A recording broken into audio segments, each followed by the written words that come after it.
opinions expressed by callers, guests, and hosts do not necessarily reflect those of the Black Talk Radio Network and Black Talk Media Project. Black Talk Radio is new black media for the new millennium.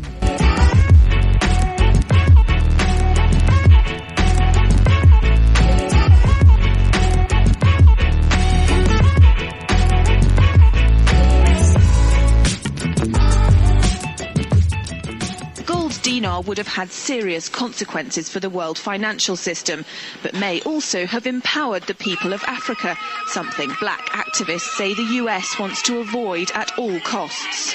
We're slicing cake.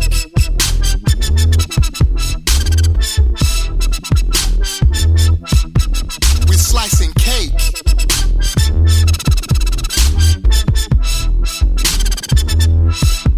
We're slicing cake. Say the US wants to avoid at all costs. We're slicing cake. Say the US wants to avoid at all costs. We're slicing. Gaddafi didn't give up.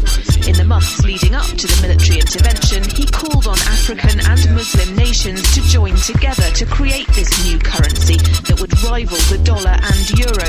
They would sell oil and other resources around the world only for gold dinars. It's an idea that would shift the economic balance of the world. Countries' wealth would depend on how much gold they have, not how many dollars they trade. And Libya has 144 tons of gold.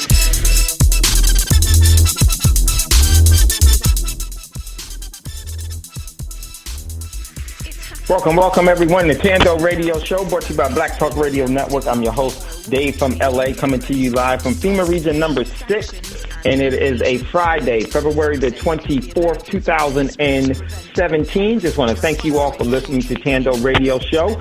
And at any time, if you'd like to jump in on the conversation, give us a call at 866-510-9025, 866-510-9025, and hit star. That will unmute you. We'll see you in the queue, and we'll bring you up.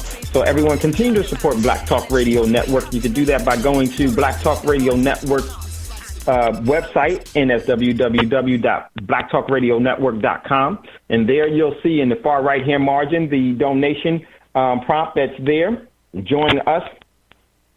And you'll see it in green and white, the holding hands. You can hit that icon, and it will lead you into how you can give some of your financial energy to ensure that Black Talk Radio Network and all the programs that are brought to you by this network are continued to bringing you on air and bringing you substance that you have deemed necessary and critical and important.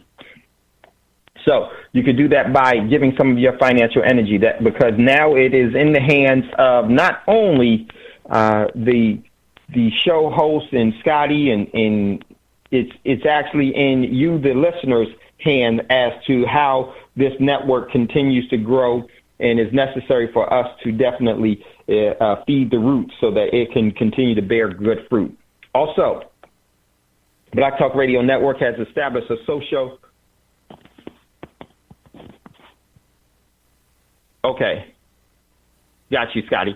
Also, Black Talk Radio Network, let me make sure it's not on my side, Scotty. Black Talk Radio Network has established a social media network as well, known as BTR Community. And you can find that by just underneath the donation prompt. You'll see a B that's there, and you can hit that icon, and that will lead you into how you can be a part of Black Talk Radio Network social media network known as BTR Community, or you can find it on www.btrcommunity.com. And the social media network is where you can engage in some of your social media activities without being adversely affected by those that use the mainstream media. And believe me, it's pretty much everyone. They do background checks through there on you and everything else. And so that you won't be adversely affected for your opinion, for your views, some of the things that you post, and it's very, and I think that social media has its place, but it's really become a very dangerous gossip channel. What I mean by that is not so, there is some gossip, there is some real good information, but what happens is that you get actually, you get characterized by some of the things that you post and which you say, on there, and that is being used against you. So I think it's very, very important for you to go to a place where you don't have to be worried about being adversely affected for what you say. And, you know, that is a big difference than in other networks, other social media networks, where you will. Many don't know that they have been adversely affected, employment-wise and so many different ways. So come on over to BTR Community, only $24 a year, and that's the only place that I post anything of you know, that I see of substance. I no longer post the mainstream Fedbook and everything else. So come on over. Also, if you would like to acquire real money and you like to save in real money, you can go to real money. You can go to Prosperity Mint. Prosperity Mint. That's PROSPERITYMINT.com, and you can see what's in inventory. Then email wolf6pack1@gmail.com before you make the purchase, so someone can explain to you the proper way in purchasing. What's up, Ross? And very, very, very important that you do that. Also, if you would like to acquire some Girl Scout cookies, you can also text me at 951-790-8330. And on March the 24th, the Volt Media Group is going to have a family business private wealth seminar in Dallas, February the 25th, 2017, next month. And it is going to be from 1 p.m. to 7 p.m., and the tickets are $100 for couples and $125 for singles. And this is for the family business private wealth that's going to be put on by Volt Media Group. I will be there. I'm going to look forward to meeting some of you there. And if you would like to know more about that, you can go to BTR Community, and it's posted there, or you can text me at 951-790-8330, and I will send you the e-bike for that. So very, very important. Okay, with that being said, man, let's get into today's show. And I'm going to tell you, before we get into today's show, Brother Bragg sent me an article that kind of, this is why I was a little late today. I couldn't really, I was so taken back by it. And I was just getting ready to prepare for the show. And then, you know, I happened to look and saw what Brother Bragg sent me. I needed, and what Brother Bragg sends is always good to go. But I just need to do some further for the article source, not from Brother Bragg, but from what Brother Bragg sent me that was, you know, characterized. And so I wasn't shocked, but I just wanted to see where we really are and how fast things are deteriorating. I know the speed of things, but the boldness of it all. And so I'm going to hold off. And I didn't post it inside of BTR only because I wanted to do some other things. But, you know, thank you, Brother Bragg, because you sent me that one, and that one made me sit down for a minute and just read some things. And then, you know, Brother Braggs, if you could unmute yourself real quick.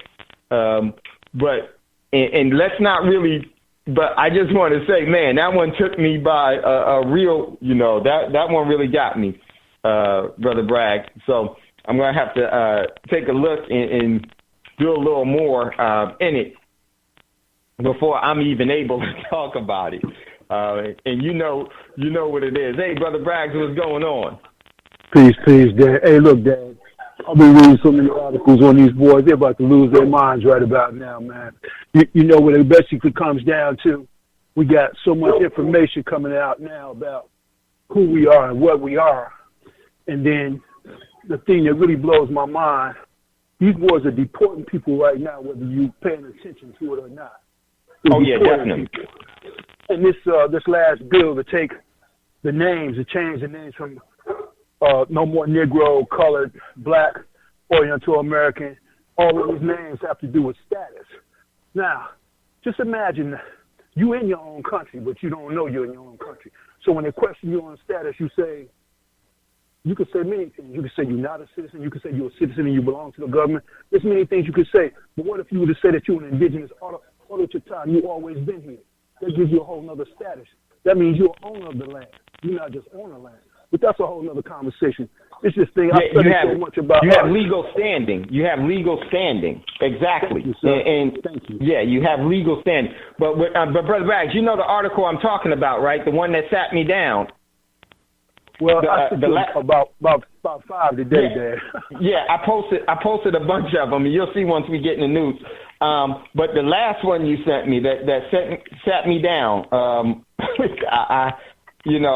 said, wait, I gotta spend some time on this one. So, and we will, and then Brother Bags, it was the one about Indians in India. I told you before when they mess with this status, they trying to set us up, man. Everybody got to pay attention to this. These boys will take you off your home country and put you in a country you're not even from because you don't know what your status is. Yeah, so true. If you could, Brother Braggs, I'm gonna do some. I would love to see that from that individual's Twitter account. If you can find it, I know it's there in the article, but if we could find that, that. Okay, I see what you said. You want the date and the heading? I'll get that for you. No. The date and the heading is there. Everything is there. Oh, okay. The article is everything is there. It's just the Twitter one. I would love to find that. And hey, I'm gonna put it out for everyone because I'm not that good at internet. Scotty, you there? Yeah, peace, Brother Braggs. Please check out the podcast I just posted. It's also on our Fiat book channel for Black Talk Radio Network, one of the many outlets that we push our propaganda out through. But check out the interview I did with a Hawaiian and their so-called status. And I just published that about maybe 30, 40 minutes ago. It's a podcast. It's also on the YouTube channel. So check out that 11-minute interview, and it'll blow your mind, about how it's right there in your face, how they just just anybody know the history of Hawaii know that it is a kingdom, a monarch that they just went in there with the U.S. Navy and took it over. And she talks about the history of how they kept changing their status and all of that. And then how also they're involved in human trafficking, meaning anybody incarcerated in the modern slavery, they got the prisons at the airport and then they ship them to Arizona, Oklahoma, put them in these private prisons for, guess what, real slave labor, where it's fit. Exactly. So check out that interview, now, Scotty, please. I want you to do me a favor, if you could. When you got time or whatever, because I know you're real good. And this goes for all of our Tando Radio Show listeners. I want, if you could, everyone here, if you could do me a favor, because I'm not that good with the social media and all of that other stuff. Okay. There's a Twitter, Donald Trump's Twitter account from February the 13th of 2017 at 6:18 a.m. If anyone can pull that up, and it's a tweet about Indians.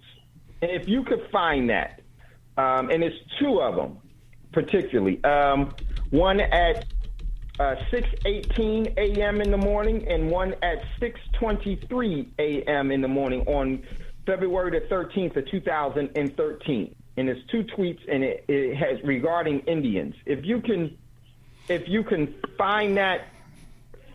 Yes, I found something. I found something that was written on this website about 2 weeks ago. Says Trump wants to deport American Indians to India. Is that what you're talking about? Mm-hmm. And they had the tweet. Yeah. I'll read it to you. I want those Indians back in India ASAP. Delicious food, love korma, but dangerous people with bows and arrows. Get smart, U.S. illegals out. Now, this was published February the 13th on 2017. Yep. Then he tweeted, Indians think they can come to U.S., smoke pipes, and take away our land. No chance. I may send them back to India. Illegals, get out. The White House has announced that Indians will be given a 3-month period. Now, this might be some satire stuff right here. I had to do some more investigation, about this website. So let's see what this is, who this is. But I just Googled it. Yeah. But wait a minute. I could check it though. But wait a minute. This is supposed to be the real embedded link. So let me just click on it. No, that's just an image. That's not really a link. Yeah, that's an image. It's an image. If you can find, if we can find that, I mean, because it would take a little way, time. This is still true. Yeah, it would take a little time. But either way, this is being actually. This is the movement of this is true. The direction of this, the intention of this is very, very true. I just think that it tells a different positions as to where it's we propaganda really are. Either way. It's propaganda either way. It has the same effect on people in creating fear and hysteria, whether it's true or not. Yeah, it sure does. And so this one really took me back, and it sat me down when Brother Bragg sent that to me. And I was like, so we're going to definitely follow up on this because this is really, really important. So let's jump into today's show. We're going to jump in into what's in the news. Hold on, Brother Bragg. Let me mute the background noise, and then we'll come back to you at any time. Hold on one second.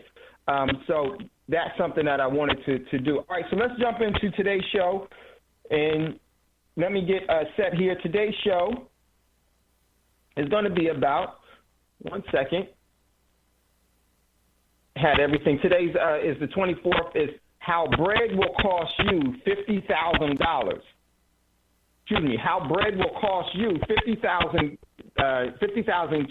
is no accident, but the economic direction for America. That's what Brother today's Dave, show, how bread will cost you. Yeah, go ahead, Scotty. I don't mean to interrupt you, but that line has come back. It's a whole lot of interference in it, and that could be for whatever reasons, whether it's poor performance on the network that you on or somebody always listening in.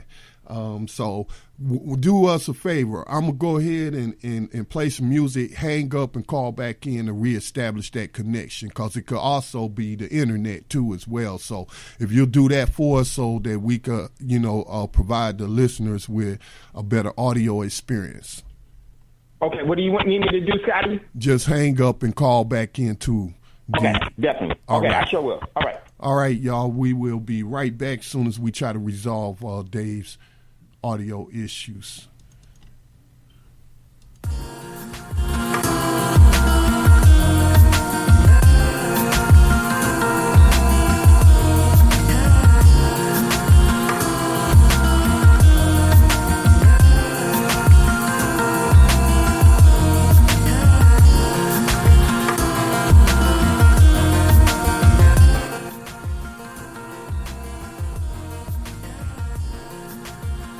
Okay, we're back.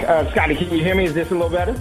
Yes, sir. We'll give it time, but you sound better already. Go ahead. Okay. So we're going to pick back up where we were. And today's show is how bread will cost you $50,000. 50K. 50K is no accident, but the economic direction for America. And that's what today's show is going to be about on this Friday. It's a Financial Friday.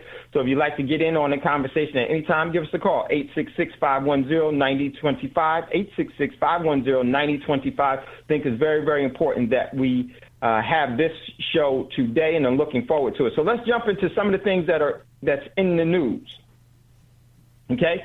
And before we do that, there was something that I want to bring to your attention that I was made aware of. And because to me, it's really, really important that we do it. So let's go ahead and definitely jump into that. So, okay. Got you straight. Strategic melanin. I got you. I will send you that. All right. One second, everyone. Just pull this up real quick. There was something that happened. Uh-oh, don't tell me I lost it. No, I didn't. Okay, all right. Give me 1 second. I had to reposition stuff. So something that's very, very important. I want to start with this for today's show before we even get into the news. There was, and I want everyone to do yourself a favor. quietly do yourself a favor. And when I mean quietly, I think that it's very, very important that we stop shouting and that we start whispering. And I say that for a reason, because we have to be the powerful individuals that we are. We cannot lose our overall structural integrity by losing it in unmeaningful ways. Okay? I think that we need to be very, very precise and calculated and have an asymmetrical approach to everything. So what I want everyone to do is I want you to check your overall standings with your accounts with the financial institutions that you're with, regardless of what they are, credit union, major bank, small bank, anything, doesn't matter. And the reason why I say that is because there was a notice that was sent out to some people from a credit union. And it was a small credit union, relatively small credit union. But it was, and I'm gonna give you the name of the credit union. It was Suncoast Credit Union. And what I want you to do is everyone should be checking their overall statements and all of the information that you're getting from your financial institutions, because what could happen is that you can find out that you are. What can happen is that if you are not aware as to your standing with that institution, it may adversely affect you and your family in a very big way. And the reason why I say that is because I want you to check the changes to terms and conditions on your account and be updated by the terms and conditions. I would say whatever your financial institution is, go to the terms and conditions of your account and reread them from their website as to what it is now and find out. But do this strategically. Don't go and put them on blast, because you're not going to put them on blast. The only thing you're going to do is put you on blast. Be smart about this. Find out what it is and be quiet, but have all of the moves necessary to protect you and your family. Okay? Some of the terms and conditions. There's a notice that went out to some credit unions. And there was a notice that said, effective February the 1st, 2017, which is already passed, the following additions have been made to the membership and account agreement section of this credit union. Account agreement and disclosure. And what it said was that this was the rights to restrict service and account access. Says that, and I'm going to tell you, it's not just this financial institution. You need to check. You'll be surprised that pretty much all of them, and actually every single one of them, are following this right now. And don't get mad at the people at the institutions. They aren't instituting this. This isn't a policy that they're making. This is above the people that you can complain to at the bank. This has nothing to do with that, because you have to be careful of that, all right? This goes way beyond, but you need to protect yourself accordingly. Here's what it says. Rights to restriction, services, and account access. We reserve the right, talking about the institution, the financial institution, and everyone, in order to be in the banking institution, they have to follow a charter that's put off by the same charter of all the banks, because they're one big private organization, and they're a big franchise. So it goes on. We reserve the right to restrict, deny, suspend, or terminate credit union services, not just credit unions, is banks in itself, banking institutions as well, and or your ability to access or withdraw account funds at any time, for any reason, without notice to you, in our sole discretion to the maximum extent permitted under applicable law. This is when we first did our very first show on Tando Radio Show. We told you what the G7 said in Brisbane, Australia. that cash is no longer money. And we told you about how the banking rules had changed because of the Seventh Circuit Court saying that whenever Seventh Circuit Court of Appeal back in 2013 or 12, can't remember right now, where when you deposit your cash into a bank, it's no longer yours, it's theirs. You are not under Glass-Steagall anymore. You are under Dodd-Frank and the Volcker rule. Meaning, when you give your cash to that bank, it's no longer yours. You gave it to them to invest it for you. And all investments are subject to market laws. Did you hear what they said here? In this terms, we restrict the right to service and account access. We reserve the right to restrict, deny, and suspend, to terminate credit union services and or your ability to access or withdraw accounts anytime for any reasons without notice to you. In sole discretion. What does that mean in sole discretion? Whatever they feel like. See, and this is important for you to know so that you'll have a more honest relationship with these institutions. Now, your local banker isn't the one that wrote this. They have no control over this. So be wise. Don't get yourself flagged by going down there and raising all kinds of this, that, and that. Because the only thing you're going to do is hurt yourself. What you need to know is what is the current movement and what is the current standing that you need to know so that you can effectively protect yourself. And this, ladies and gentlemen, is the policy of every institution if they tell you it or not. They don't even have to tell you, but it's there. So this is something that is very, very important and is going to be somewhat a part of today's show. This is what you need to know. And I wanted to start with this first and foremost so that you know. Now, should you play this? Do not, if you've already established banking relationships, do not just go and close all your accounts. It's not the appropriate thing to do, because you're going to get yourself in all kinds of flags that way. One of the things that I suggest that you do is that you use the institutions for what you should be using them for.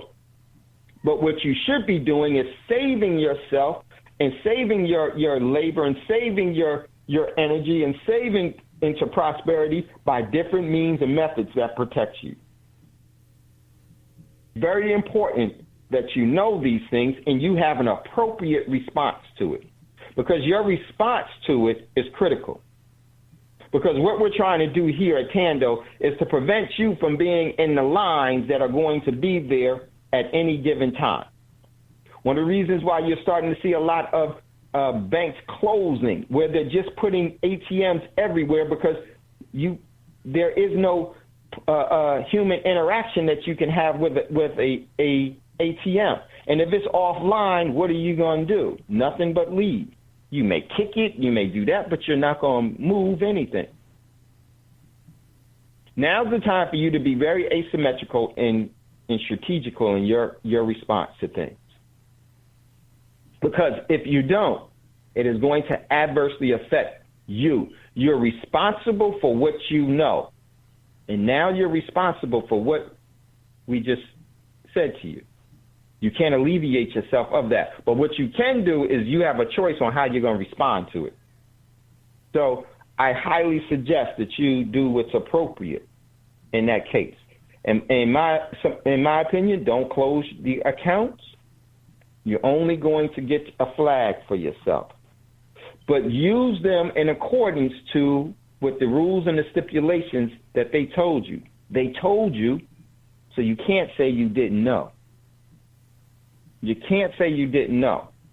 Prepare yourself accordingly, ladies and gentlemen, because what is going to be happening is going to be it is going to be a global switch and a global change, a wealth transfer like nothing that we've seen in our given moment in eternity here in this physical form. Nothing else will compare to it. Nothing on multiples. And really, things of the past that we know about will not compare to that. And that's why we're going to have today's show of talking about what we're going to be talking about. So we're going to, there's a lot of stuff that's there, and what's in the news. So let me just go through, and I'm going to go. And this one was from Rise. He says, it's a must read. New FCC chair plans to block internet privacy rules before it kicks in. So check out that. Very, very important. This goes right in pretty much in line with some of the things we're talking about and we're going to talk about today. Next one, big ups to my man, Brother Braggs. I said, thank you. It says, I said, thanks, Brother Braggs. Goodbye, First Amendment. New bill seizes assets of anyone who plans or participates in protests that disturbs the public peace. And this is SB 1142. And this is out of Arizona.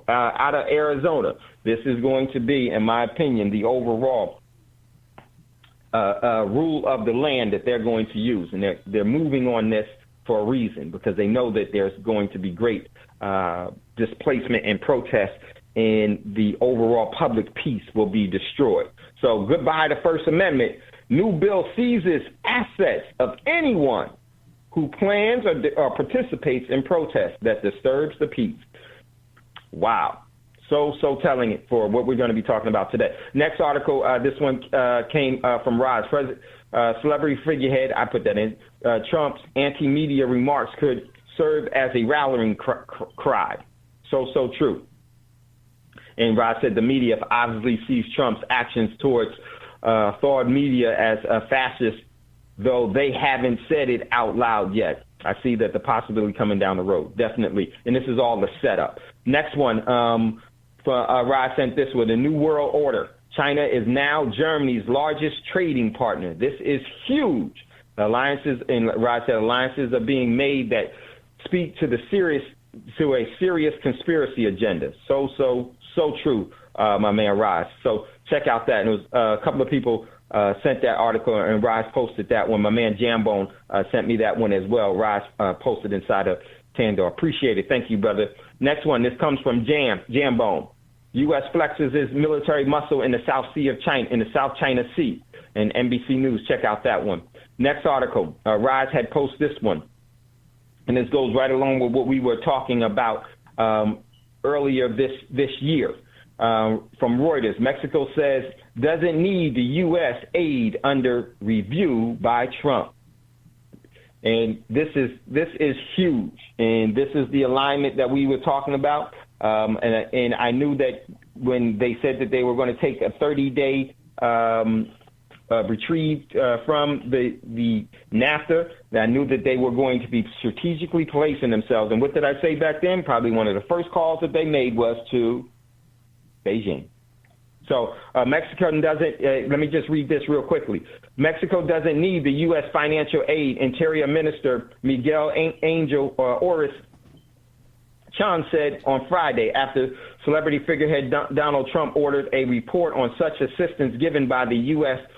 to its southern neighbor over the last 5 years. This whole thing is going to continue to blow up, ladies and gentlemen. Next one, article, Rise put this one. Europeans are cutting down U.S. force for so-called sustainable energy. Europeans are cutting down U.S. forces for so-called sustainable energy. European nations, including the UK, are making a grave account of error that would result in the emissions of more planet-warming greenhouse gases, according to a new report. This goes along with Ross posted this one, talking also about, it was last week, about the deforestation down in the Amazon, which is known as the lungs of the planet. So this is a major problem and concern that we need to check out as well. Next article comes from The Hill. Trump calls deportation push a military operation. So check out that. Get what it means, and that's exactly what it's going to definitely be. Next one comes from Bloomberg. What is this? Pull this up real quick. And this one, why U.S. Oh, this is a very, very important. We're going to come back to this one for today's show. Why biggest U.S. creditors are selling treasuries quickly. Oh, no, sorry. Why? This comes from Bloomberg. Why biggest U.S. creditors are selling treasuries.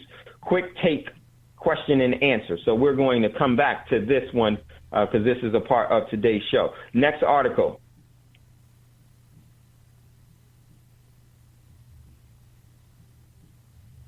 Next article. This one comes from Brother Bragg sent this one from Black Doctors.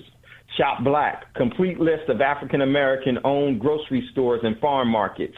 So check that out. And this is located in Fresno, California website. Man, this overall flooding and what's happening there, this is going to be a major, huge impact on so many ways. So check out that article as well. Next one. This one comes from, where do we get this one? Comes from fee.org. Move over, Greece. Italy's crisis will be worse. So check out that article. This goes along with everything. Next one from Reuters. Trump wants to make sure U.S. nuclear arsenal at top of the pack, of course, because we're going to be going into a major war, ladies and gentlemen. Next one from Reuters. China says North Korea issues fundamentally between the U.S. and North Korea.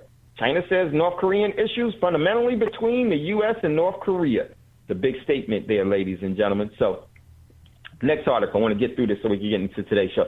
China has no intent of using currency to devalue it to its advantage. And this was China's response to the celebrity figurehead Trump calling them a giant manipulator. And we talked about that yesterday. Next article, this comes from express.co.uk. U.S. could become associate member of the Commonwealth to reap rewards from forgotten treasures. And this is the Commonwealth of the UK. And I said, shaking my head. So check out that, ladies and gentlemen. This has multiple things that's being said here. And it is a setup, in my opinion, also for the overall subjugation and the reallocation as the United States goes into receivership. So check out that article. Next one. This one comes from Sputnik News. The reason why you haven't heard about black folks in the U.S. being shot anymore. So Sputnik News had an article on that. Check that out. Next article from Sputnik News as well. Russia, India ready for free trade talks as bilateral ties gain momentum. This is going to be huge. Remember, in March, Iran is dropping the U.S. dollar. So this is only going to continue to perpetuate itself in this reorganization, and this is going to bring about the trade war, shooting wars, and the demise of what you have known the untied states of America. Instead of the United States of America, it will be the untied states of America. Next article comes from Neil Nettle. This one is Trump said, I will use the full force of the federal government to take down the Pedgate, meaning the Pizzagate and the pedophile rings that are actually been working for millennials. It's been here for a very long time. So we'll see how that goes. And saying that, you know, this has the highest reaches in. So I think, well, if you're going to do that, how are you going to be aligned with the UK? In that the family, the so-called royal family over there, they're deep into this whole thing. So check out that. Next article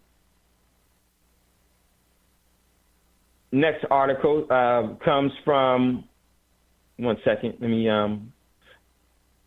Reuters, and it had a video from Donald Trump talking about, the celebrity figure Donald Trump talking about using the full force of the U.S. government to fight the pedophile rings.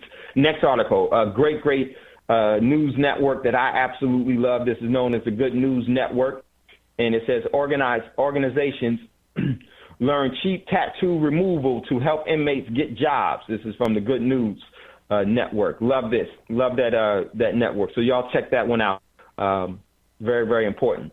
And this next one comes from CS Global. Brother Bragg sent this one. China's richest man, Jack Ma, buys 28,000 acres of U.S. wilderness to preserve it. Co-founder of the online shopping giant Alibaba, Jack Ma, has decided to invest $23 million of his own dollars in a huge chunk of land in the U.S. And let me tell you something, ladies and gentlemen. This is a reason for that, because this is a part of, in my opinion, this is a part of the reorganization and the liquidation of the United States. So check out that article. Next one. Next article comes from Expanded Consciousness. UFO-like home spins on axis to achieve maximum sunlight exposure. Check out that one. Next article, this one was also, Brother Bragg sent this one, and I don't know why it didn't come up. This came from Politico. And it says that the Justice Department, this was from what yesterday when Brother Bragg came on. The Justice Department's reverse directive to phase out private prisons. And Brother Bragg talked about that and so check out that. I posted that there for you all to check out. Okay, so let's jump into today's show. Very, very important show. It is how bread will cost you $50,000 and is no accident but the economic direction for America. And I would say that you can look at some past things in history to see why that was so important. And one of the things that I want to do and there's a reason why. There's an article that I want to just run past you very quickly. Make sure that that's the article we want to do. Yes. One sec.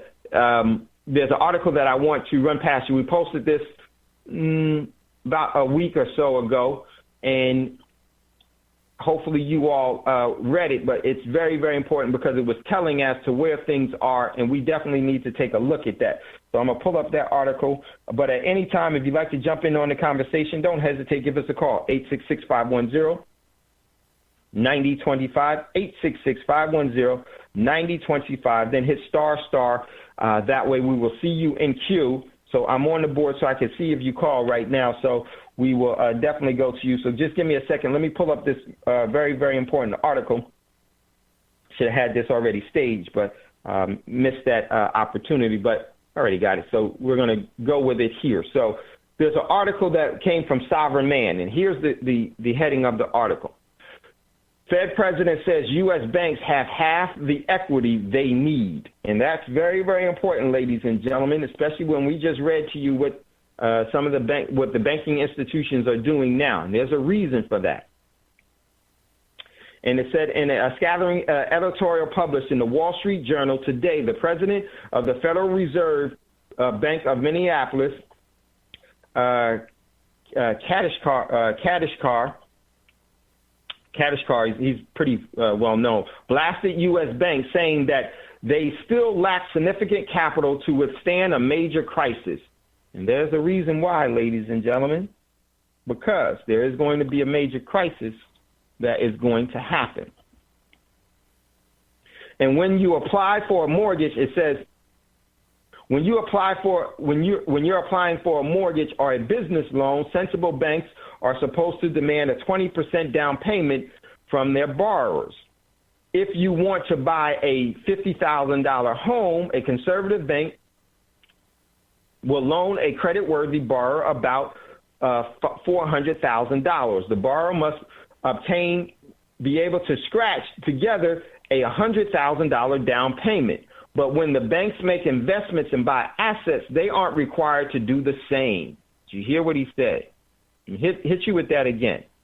When you're applying for a mortgage or a business loan, a sensible bank are supposed to demand a 20% down payment from their borrower. If you want to buy a $500,000 home, a conservative bank will loan the credit-worthy borrower $400,000. The borrower must be able to scratch together a $100,000 down payment. But when banks make investments and buy assets, they're not required to do the same. Remember, when you deposit at a bank, you're essentially loaning them your savings. That's exactly right. And this comes from a Fed chair. The Fed chair, not the Fed chair, one of the, from the Federal Reserve Bank of Minneapolis, he's telling you these things. And this is some of the most important things as far as your family being able to save its ability to maintain its quality of life and standard of living. These things aren't highlighted, but we highlight them here at Tando because they're just too important for us not to know. So it goes on.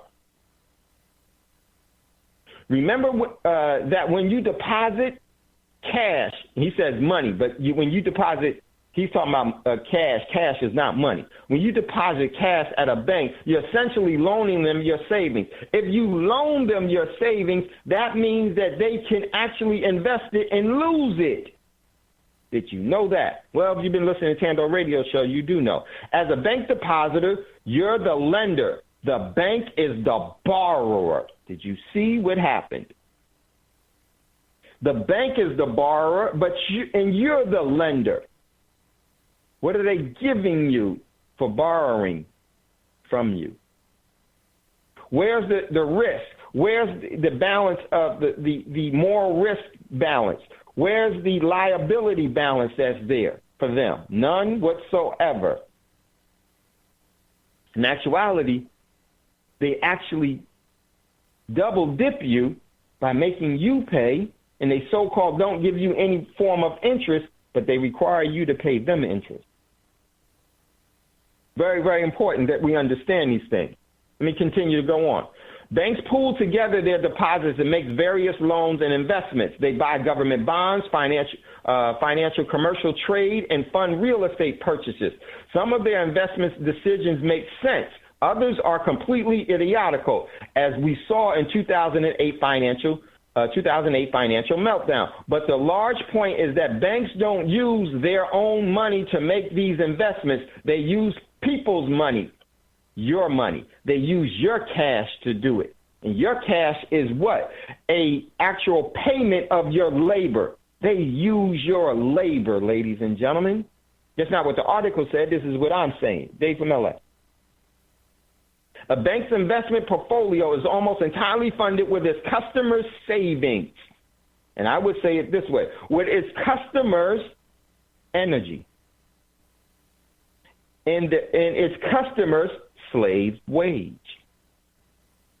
Very little of the bank's own money is at risk. And whenever you hear the word money, substitute that for cash, because cash is not money. You can see the stark contrast here. If you want an individual to borrow money to invest in something, you're obligated to put down 20%, probably even more, depending on the asset. Your down payment provides a substantial cushion for the bank if you stop payment on the loan. The value of the property could decline 20% before the bank loses any money. But if a bank wants to make an investment, they typically don't have to put down a single penny. The bank's lenders, i.e. the depositors, put down all the cash for the investment. If the investment does well, the bank keeps all of the profits. Once again, ladies and gentlemen, this is why it's so important for you to control assets. This is why that wealth seminar, this family business private wealth seminar is so important. This is why you acquiring assets is so important, because what you do is when you have assets, you mitigate the liability of default. You transfer the liability of default from yourself to the lender, especially if it's an immoral one. You don't have a debt problem if you have assets. If you don't have any assets and you have any debt, you have a debt problem. When you have assets and you have borrowing, you don't have a debt problem. Your lender does. You transfer the liability of default from you to them. This is why it's so important that we engage in things that really do matter and stop. And we really need to reconvene on how we do things. We have to totally have a change in direction.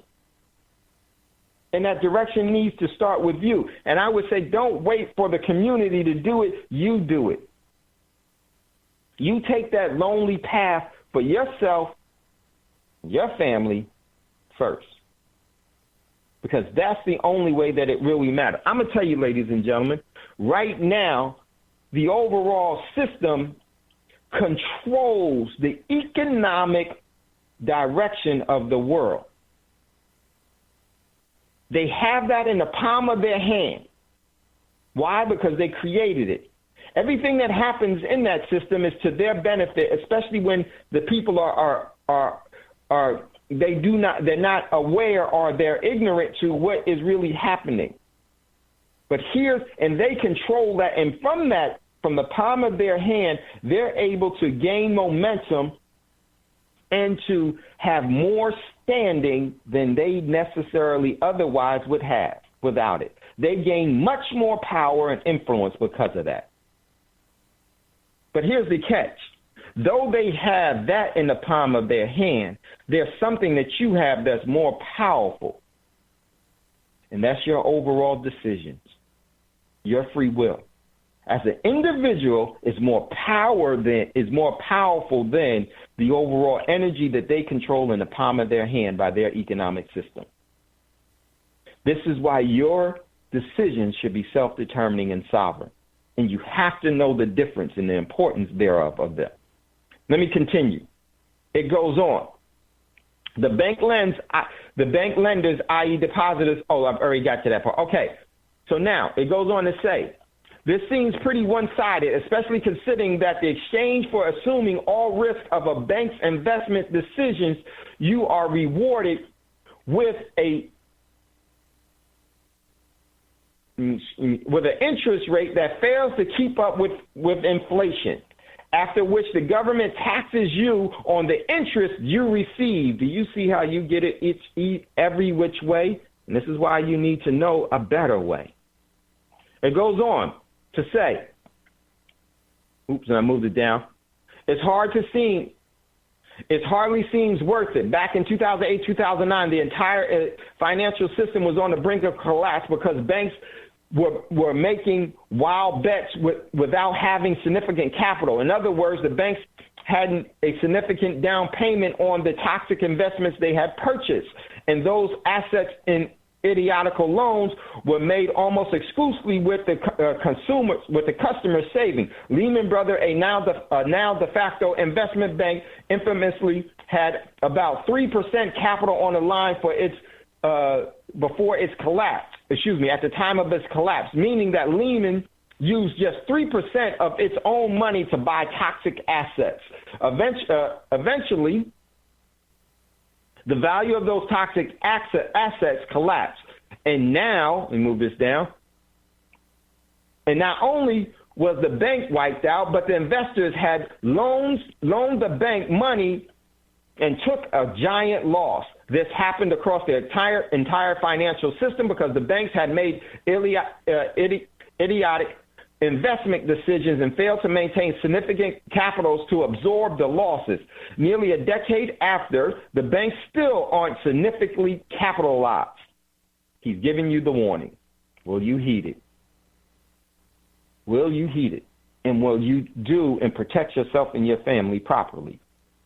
Or will we continue to be consumers of the overall agenda from what's in the palm of their hand? Will we continue to eat out of the palm of their hands? So it goes on to say, he pointed out that the banks today are obsessed with pointless documents and seems unable to exercise judgments or use common sense. The banks themselves obviously don't agree. Banks feel that they currently have too much capital. Bizarre. That's basically saying they want to have less safe. They want to be less safe. That's a stunt. Let me move down. Like a stunt pilot complaining that his helmet is too sturdy. I'm writing this. I've written about this many times. The decision from where to hold your saving is a matter of importance. And additionally to sovereignty and liquid concerns, there are multitudes of other issues like routine violations of public trust, collusion to fix interest rates and exchange rates, manipulation of asset prices, and all-out fraud. You have a system that is filled with ubiquitous fraud, ladies and gentlemen. I personally got so fed up with the CECL. I personally got so fed up with our financial system that I started my own bank in 2015 to handle my company's financial transactions. More on that another time. Yet, despite the obvious risk, most people simply assume away the safety of their banks. They spend more time thinking about what to do, what to watch on Netflix than what they should be doing with their bank is the most reasonable custodian of their life savings. There are countless ways to figure out this. But here's a shortcut. Much capital or equity how much capital and equity does the bank have as a percentage to its assets? There are easy numbers to find out. Just Google YZ Bank balance sheet, meaning just Google that bank's balance sheet. Look at the bottom where it says capital or equity. That's your number. Okay, and we're going to end it here, but read this article, and it says have a plan B. That is so critical. You have to know how this overall economic system is working so that you can properly protect yourself from it. There are things that you can do to protect yourself and your family that you should be engaging in. We talk about it here on Tando Radio Show all the time. You never, ever, ever use cash beyond its overall capabilities and means. You never use it as a measure of saving. That is, you are actually causing your own demise economically. I don't care how many millions of dollars of pieces of paper you have. All you have is coupons, paper coupons that are really meaningless at the time of the margin call. And that is coming, and it already has been happening for a while. There are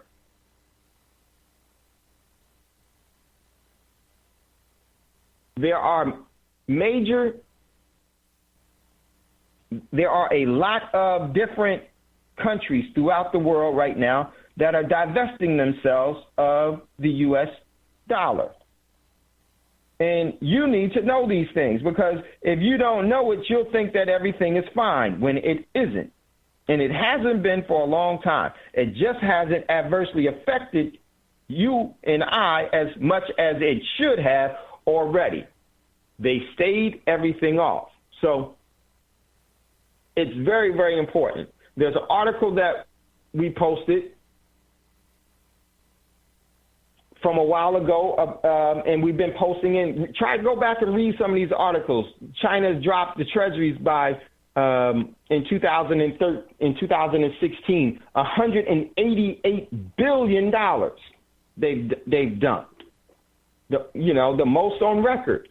So you got to check those things out. Don't just haphazardly pass these things by, because they can adversely affect you in the very, very near future. And what I want to do, I see you, Jerry, about to go to you in a second. We have to strategically place ourselves before, because the key to getting through things is that you plan for prosperity in the time of and bountiful. And right now, even though things are getting bad, if you plan for prosperity by being a prodigious saver, you will position yourself and your family in a way that you'll be able to get through this. And not only that, you'll be able to actually prosper from this. So we're getting ready to go to a commercial break. Jerry, I see you. We're going to come right back to you after the commercial break. Then we're going to get into how this $50,000 for bread is going to happen, because that's the overall direction. So you're listening to Tando Radio Show. You're listening to Tando Radio Show. If you'd like to get in on the conversation, hit us up, 866-510-9025, 866-510-9025. Hit star. We'll see you in queue and bring you up. We'll be right back after these quick commercial breaks.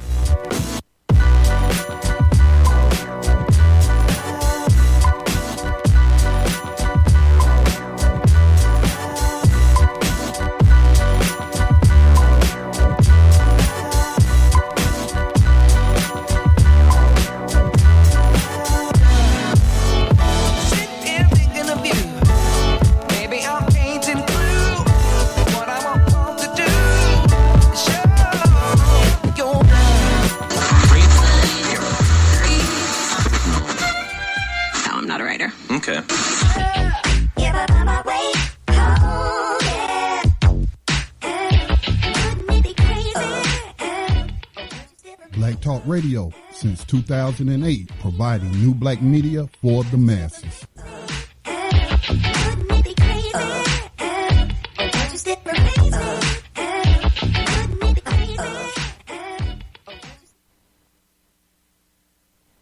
All right, welcome back, everyone, to Tando Radio Show, brought to you by Black Talk Radio Network. I'm your host, Dave from L.A. If you'd like to get in on the conversation, give us a call, 866-510-9025, 866-510-9025.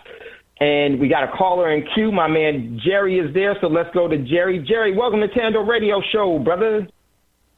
Yeah, how you doing tonight, Dave? I'm good, man. I'm good, brother.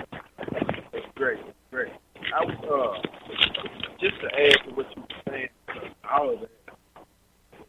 You know, you done had, like you said about the other one, you kind of watching develop. Hey Jerry, your phone is really bad. Could you hang up and call right back? Maybe we get it because we can't hear you at all. I think I can hear you now. Try now. Jerry? Okay. Jerry phone. We couldn't hear Jerry. So Jerry, yeah. You still there? Okay. Yeah. Okay. Cool. Hey, Jerry, you there now? Yes. Can you hear me now? Okay. Oh man, that's a whole lot better. Okay. Cool. We couldn't hear you at all. Go ahead. Okay. Sorry about that. It was you mentioned about all of the assets and stuff that we are only halfway to what we need as far as the banks and whatnot. And I was reading an article yesterday, and it pertained exactly to this. And my question is that how much back and forth do the government, police, and the banks do? I know Obama bailed out the banks back in 2008, but how much do the police, the government, and the banks all have? What type of relationship they have? Because it was just stated that Arizona was voting to take money from not money, but take assets from the people who participated in protesting. Now, last year before Trump got in, Obama had let a law go through where he was stating that the protesters could be arrested. So now I'm not sure. I never seen where they actually enacted that law, but I remember them discussing it. And then when you add this in that the protesters, their assets could be confiscated, could that have anything to do with this, with the assets that's missing per se from the banks? Let me tell you something, Jerry. Great question. So with the police, with this whole thing is that one of the things that the system always does, this economic system does, is that it tries to enslave people as much as possible. And stealing of assets is the most effective way to do that. Why? Because when someone had assets and they no longer have assets, they become more dependent on the economic system that they put into place. It's a way of enslaving.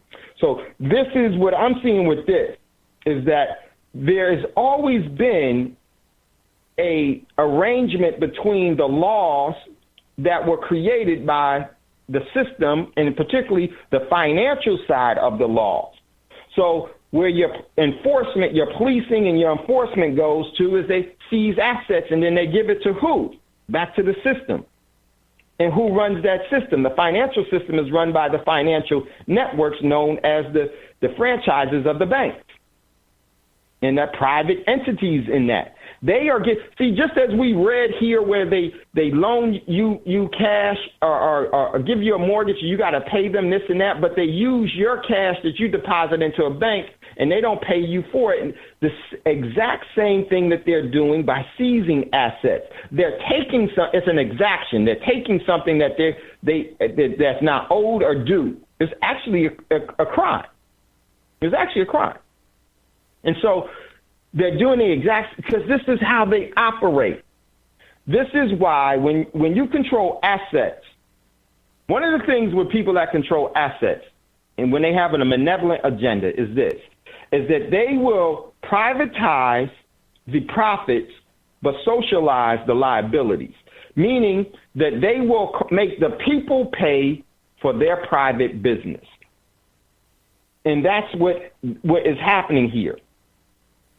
So as what you're saying, Jerry, so just like the people can be arrested Now they add on to that, your assets can be taken because you organized this, you did this, and they're going to come up with, well, you're going to have to pay for because of your incompetence or what you incited this riot, or you just disturbing the peace. Do you know what disturbing the peace means?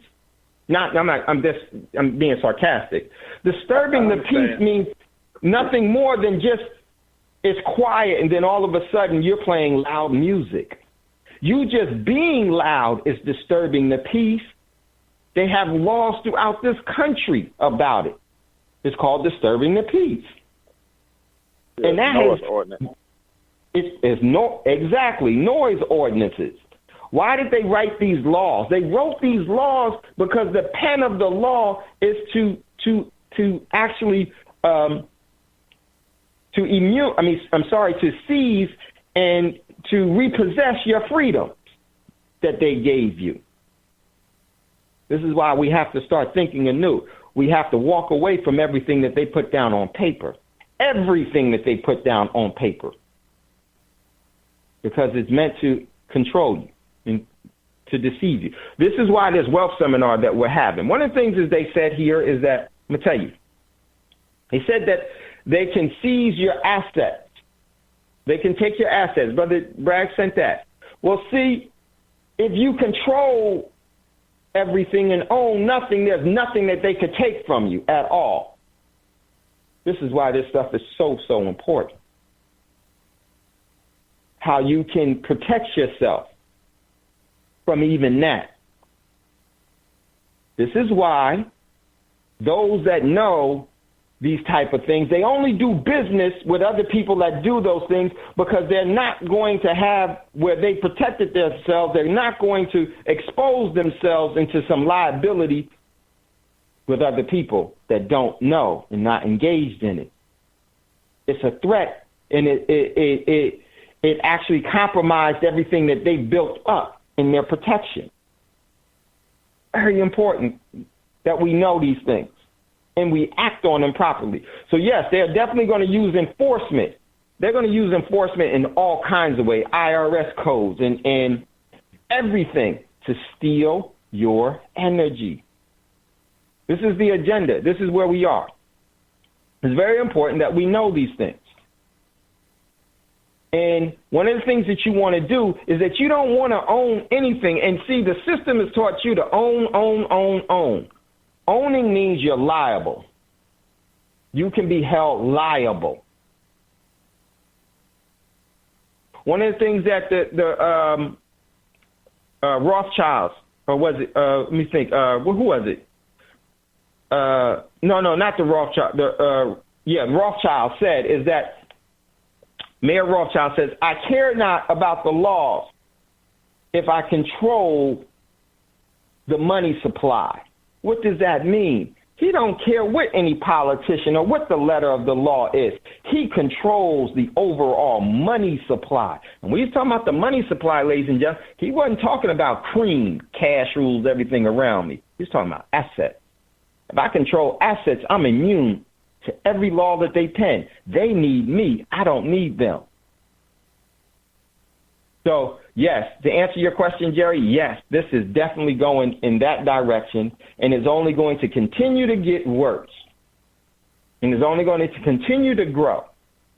And this is why it's very important for us to know and then to properly, strategically place ourselves to where you can maintain being sovereign and self-determining. Very, very important. I'm going to tell you, no law can take anything from you that you control. They'll take everything that you own. Ownership makes you liable. So hopefully we answered your question there, Jerry. Yes, sir. That was great. I kind of had an idea, but I wasn't sure how many people ran across this information, and you seem to put it out there pretty good, so I wanted to let you explain it. So with that being said, I mute myself and I continue listening. Man, my man Jerry, always you're so important to this, man. Just from just your engagement and your overall input on everything is so important. And now is the time that we really need to continue. It doesn't matter where you are. You start where you are. And I want to give everyone just something very good that you can do now, regardless of what your economic standings is right now. Right now, the U.S. Mint try to pull a fast one on people. And when you don't know these things, you're not able to capitalize on it, okay? Because they do it selectively. It was a whisper. I'm going to tell you a whisper that's been out now about the U.S. Mint.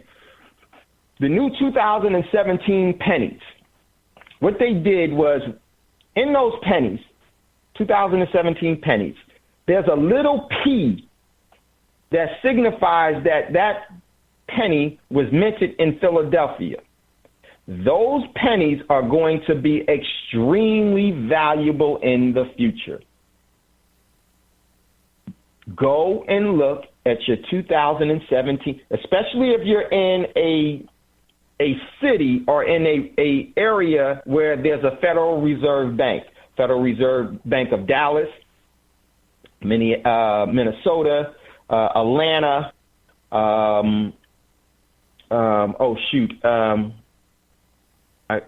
Kansas City, the Federal Reserve location. But still, what you need to do, ladies and gentlemen, every one of your new shiny pennies that you get, hopefully you'll get a 2017. If it has a P on it, put that to the side.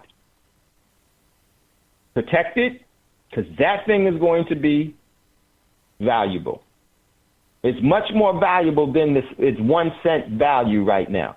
It's going to be a collector's item. So that is one of the ways that you should be. See, coins is, depending on the content of the coins is more money than cash is. Cash is done by a private organization as a note saying, hey, make an exchange with this person with my note. It's like a teacher giving you a pass in the hallway. But at some point, you graduate from that grade and, no longer do you need a pass from a teacher. But that's what cash is. It's nothing more than a note from a teacher to give you passage and to have a medium of exchange. But it's not real money. Never has been, never will be. It's just a note. That's why it says it on there. It's a note. So engage in real things that matter. Now, what I want to do is I want to jump into one more part before we go. But at any time, if you'd like to call into the show, don't hesitate. Give us a call, 866-510-9025, 866-510-9025. There's an article that I want you to check out real quickly. And it came from Bloomberg. And as we get into this part of the show, then I want to play something for you all. Why the biggest U.S. creditors are selling treasuries. Okay, here it goes. Very, very important that you know these things. And this is why bread is going to $50,000, ladies and gentlemen. It's the biggest pile of debt in the world. The $13.9 trillion U.S. Treasury market it's been built with the help of foreign central bank investors who have clamored to buy U.S. government debt through good times and bad. But what happens if they lose their taste for Treasury, which they already have? With creditors from Tokyo to Beijing to London having second thoughts, we may be about to find out. And I'm going to tell you, ladies and gentlemen, this is the best way to categorize that. If someone has something that you want, let's say a jacket or something, or they're selling something, and then all of a sudden, and it's a faddish jacket, and then all of a sudden, like members only, for those of you that remember, are Gazelles. At the time that members only and Gazelles was out, people were paying top dollar for them. Now you can get those for pennies if they even anywhere around. They're not worth a dime. That's the exact same thing that's going to be happening with the U.S. dollar. Exact same thing. Goes on. How do we know this? How do we know that they're having second thoughts? They're selling a lot. Investors in Japan, the largest holders of U.S. Treasuries, halted their stock in December by 2.39 trillion yen. The most in almost 4 years. China's holding dropped by the most on record during 2016, while, like I said, they dropped 188 billion. While two countries still hold more than 1 trillion of U.S. debt, this trend by the America's two biggest creditors caught bond traders' attention because its departure from its buying binge of the recent past. Domestic investors are likely to pick up the slack. Who are the domestic investors likely to pick up the slack? That's your bank. That's you. They're going to be investing in this. Remember when we read earlier that they're using your cash to buy investment opportunities? This is the investment opportunity. This is why they're going to buy it with your deposits and with your tax dollars and with your cash, your backing of the cash, and it's going to be you that's really buying it. And when it defaults, they're going to lay the liabilities of it at your feet. And how they're going to lay the liabilities of it at your feet, that's when bread goes to $50,000 an ounce. $50,000 a loaf. Because you need more cash in order to buy any asset, because what you're coming with the inflation, the hyperinflation has gone up, that no one has confidence in that medium of exchange. They're not taking that note anymore. So when the teacher gives you the note to go to another part of the school and give you a hall pass, somebody's going to check your hall pass and say, nope, that's not good enough. Article continues. The domestic investors likely picking up the slack since the benchmark 10-year climbed as much as 90 basis points from the lowest points since election night in November. Why are they selling now? In part, the same reason a wide range of investors elsewhere have been selling too. This is what happens, ladies and gentlemen. Once people start selling, they get nervous, and they're like, well, if you're not going to hold it, China, and you're not going to hold it, Japan, I'm not going to hold it, because it only has value because you've been buying it more than I've been buying it. So it goes on. There's a broad market trend that's being termed the global reflation trade, in which bond traders have driven up yields and the benefits that a stronger growth in the U.S. and in Europe, plus President Trump's ambitious plan for debt fueling spending will put an end to the too long period of low inflation and the low interest rate that accompany it. In addition, with good alternatives at home, investors may be pulling back from a desire not to get caught up in the geopolitical drama sparked by Trump's aggressive talk about a tougher approach to trade. What are they saying? This is going to cause the dollar to lose value, so I'm going to get out of it beforehand. Now, goes on. Have foreign investors ever held this much U.S. debt?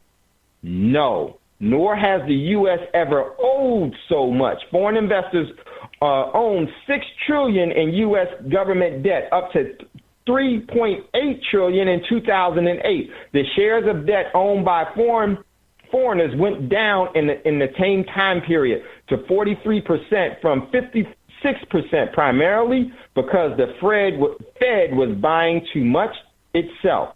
The Federal Reserve was not buying one thing. You were buying it because you were the buyer of last resort. We're going to get back to this article, but what I want to do, because of the interest of the time, I want to switch over to something that's very important here.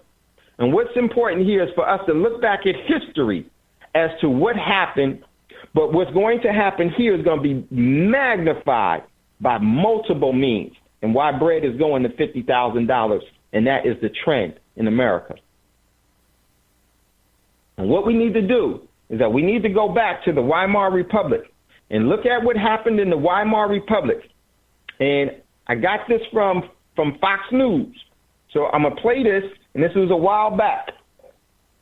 I'm going to play this, and then I want you to hear, and I'm going to play something else so that you can see where this is and where we're going. Because Germany, the Weimar Republic in Germany, is just a small indication of what we're about to endure. Then we're going to go to a commercial break. We'll play the other slight, and then we'll open up the lines for calls. So listen up. Here we go.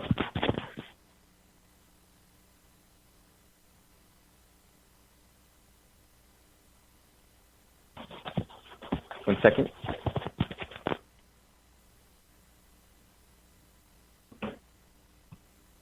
Oops. Guess I gotta. One sec. Sorry about that. Wasn't quite ready myself. Okay, here we go.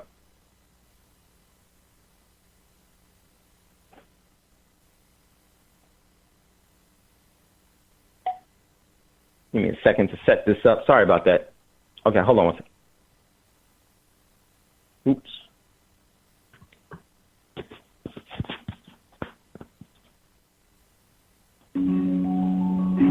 The Weimar Republic was the government of Germany between 1919 and 1933. It was a test of democracy. It was right after World War I. Germany had lots of debt. They owed the world a lot of money. They were restructuring. Germany didn't manufacture anything. They had produced things for the war, and that was it. What they decided to do was this. The German government decided they had to print money. Now, printing money may seem like a great idea, except for the fact that there was nothing to back it. So they started with what was called the paper mark. And the paper mark, when they began, was equal to about $4.2 US at the time. Salaries started to go up. Costs started to go up. Money became fluid. But the reality of it is, as the prices increased, the money became worthless.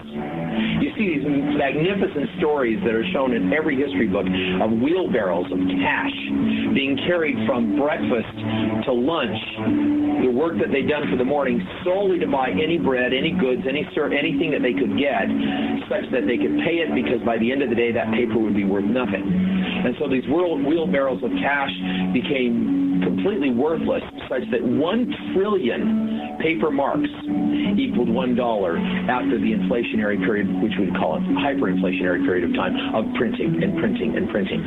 The main economic downfall came largely because of the printing of money and their attachment to debt with the United States.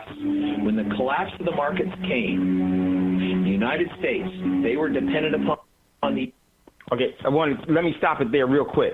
Now, I want you to pick out a couple of things. It's very important. You heard where they said the dependence on the market because of who they owe. What happened was the United States had loaned the Weimar Republic, deceptively so, fraudulently so, and charged them crazy interest rates after the Treaty of Versailles. And they put Germany under so much debt that they couldn't pay it. Then the United States had a problem. And they had a problem in the Great Depression. So there was a margin call. The shadow banking in China is huge. China's economy is having major problems. But see, China's economy, because of their economic stance, they're going to be able to survive it. But who is going to be liable for it? Who is that going to flow down to? It's lender. It's borrower, being the United States. It's history repeating itself, but on by multiples of thousands. Because the difference is that the Weimar Republic was not the reserve currency of the petrodollar, and nor did they have the debt that was unsustainable that the U.S. has right now by the margins that it has. This is why it's going to be far, far worse. So let's get back to it real quick. The U.S. It was the perfect storm. So not only was their money worthless, they were now owing huge obligations to a country that was suffering under the demise of the stock market. So the combination of all of these took what should have been a test of democracy and created fertile ground for someone who might come in at a later time and say, you know what, democracy didn't work. The markets didn't work. Listen to me, we'll take care of you, which was the ushering in of the Third Reich.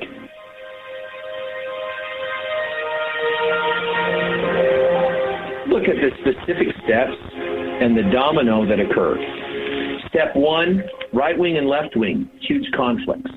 Do we have a division between right wing and left wing? Many would say there is. Same bird. Step two, huge deficits run by Germany. Do we have huge deficits? Larger deficits than we've ever had in history. Step three, no goods to produce. Do we have no goods to trade? What do we make? The United States doesn't produce goods. We have not had a production or an innovation of goods really since the 1980s and 90s when we manufactured computers. So you look at each of these steps, and the fact that Germany didn't manufacture anything, you can see parallels to the United States. And then you go to the next step. They started printing money. They printed money and started printing cash. Debt. By printing money, cash into a realm where their money had no value. And it started to reduce in value, driving up prices. There are two or three differences. One, the size of our economy and the consumption of our economy is much different than the German economy. So many might make the case, and I find it ironic, that we're too big to fail, that the rest of the world won't allow our currency to be so devalued. And many would say that all the debt that we owe China and Japan and others, they would never allow us to devalue our currency because it would only devalue what we have to pay them back. So that may be a difference, but I find the irony compelling. The very thing that we are claiming as the worst thing that could happen to America, that we would have companies or industries that are too big to fail, is the very thing we are depending upon for our survival. That we as Americans are so large as consumers to the world that the world would not allow us to fail. We are printing money and distributing it through the Fed, by the Federal Reserve, borrowing from the federal government, if you will, and putting cash out there. They're buying these bonds, taking the IOU and giving the cash to the government so the government can spend. It's no different than the government just printing it and spending it, but it appears to be through an external source, being the Fed, when it really isn't. It is simply handing the Fed cash to give back to them so that they can spend it, and the Fed holds the IOU. And let me just say this. One of the things about that process that most people don't talk about, and what's so damaging about that process is this. When they create cash, when they create currency by way of the printing press or by digital algorithms, because that's all they do. They just go to a computer and say, okay, this is what we have now. There's nothing behind it at all.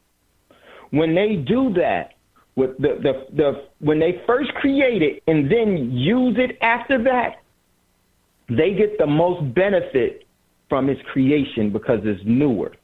It's a newer creation. And as it goes down the line, you know what they say about stuff going downhill? It rolls downhill. And as it continues to roll downhill, it loses more and more and more and more of its confidence, more and more of its ability, more and more of its purchasing power, more and more of its sustainability, more and more of its relevance. Why is it doing that? Because it actually gives power of energy transfer from you to them.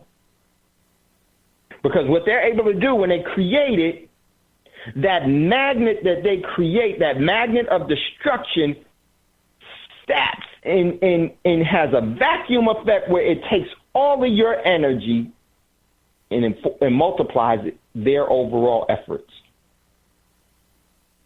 This is a very diabolical plan of enslavement that has never gone out of business because it's too profitable. Because we engage and we fund it and we give life to it. We enable it. We cause it. we are equally it by our choices that we've been deceptively changed in to become. This is the art of monetary war, and deception is the key to winning. Listen, get ready to go to a commercial break. You're listening to Tando Radio Show. When we come back, want to finish this. Got one more thing. And then we'll open up the lines. Give us a call, 866-510-9025, 866-510-9025. This is critical for you to know. This is how bread goes to $50,000, and it is going there, ladies and gentlemen. Listen to Tando Radio Show. We'll be right back after this quick commercial break.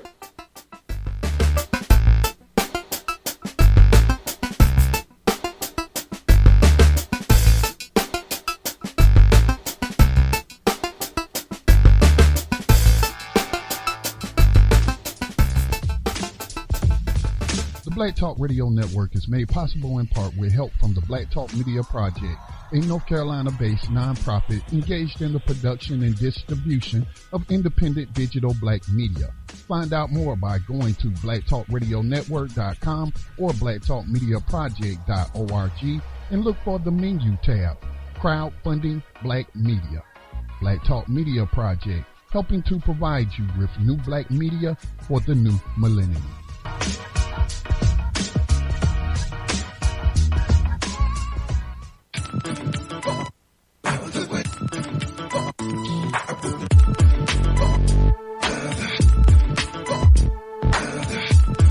You are tuned in to Black Talk Radio, new black media for the new millennium.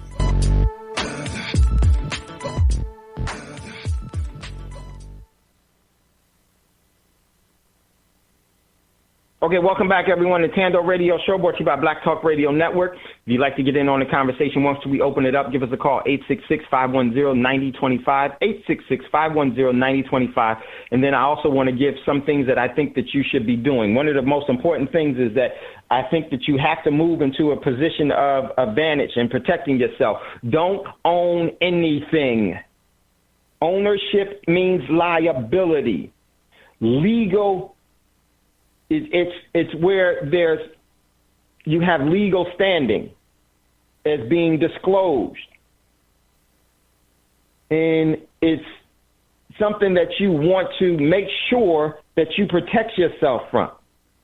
You don't want to own a darn thing.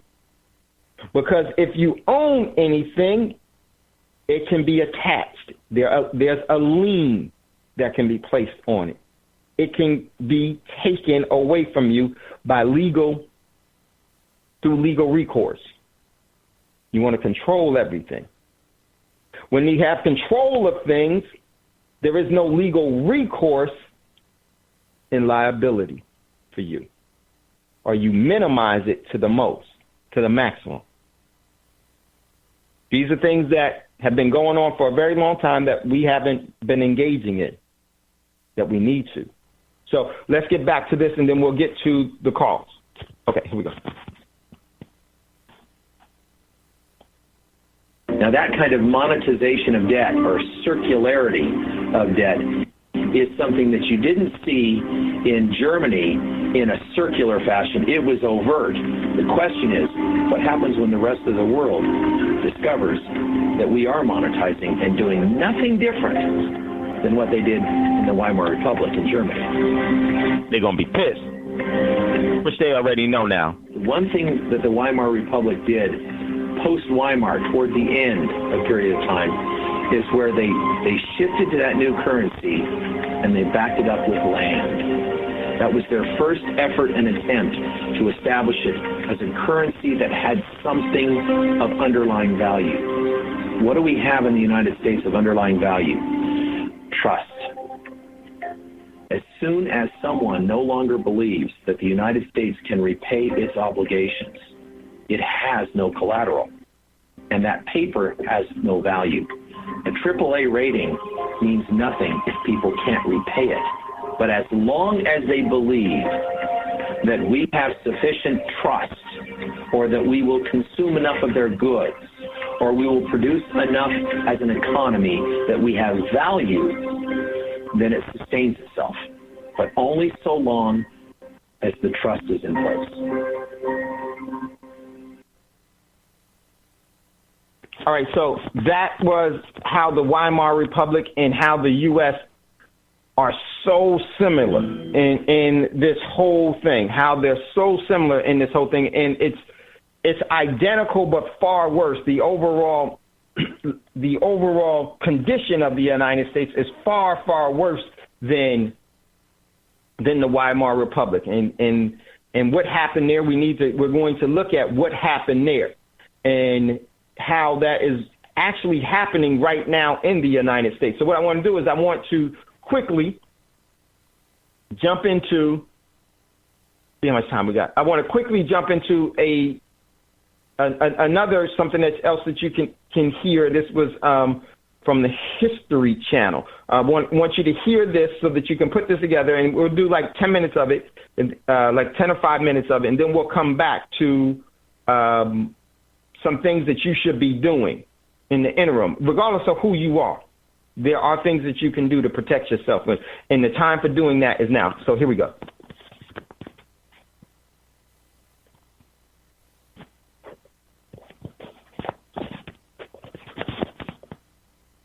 One second. Was the most liberal constitution. Sorry about that. Hold on a second, everyone. Okay, here we go.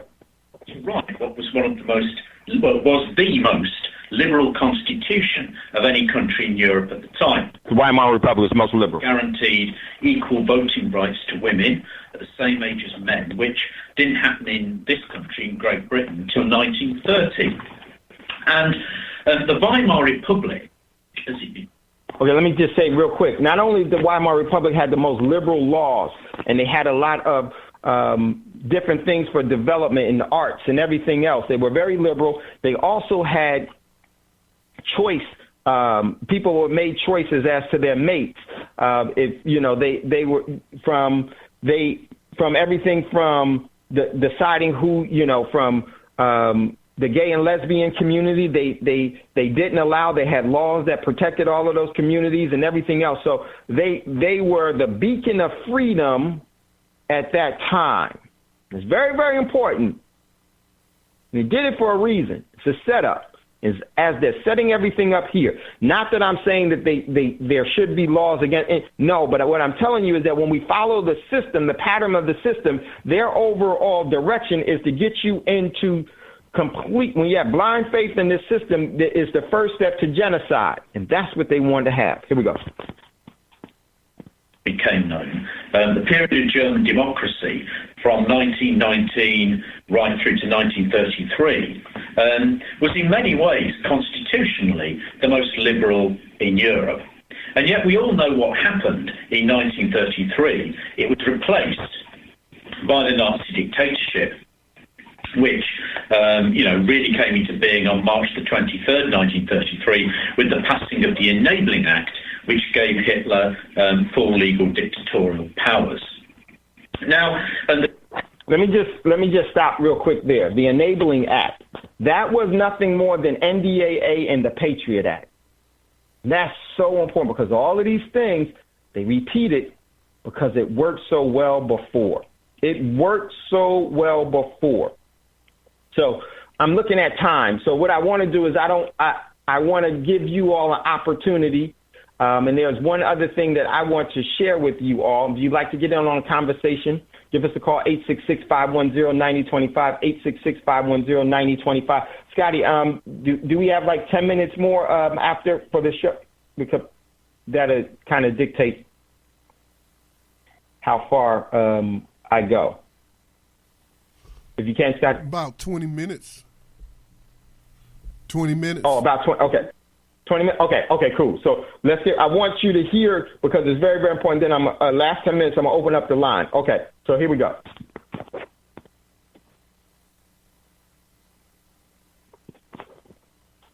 The question of why the Weimar Republic collapsed, why Germany went from what was basically the most liberal constitution in Europe to Nazi dictatorship is one of the key questions that exists in modern 20th century history. And one of the big mistakes that's made about the Weimar Republic and about the issue of white collapse is to over-concentrate on the problems of its early years. And it's a classic mistake.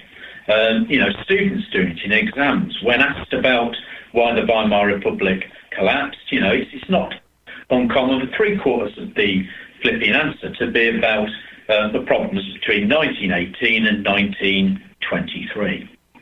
But in my view, that misses the point.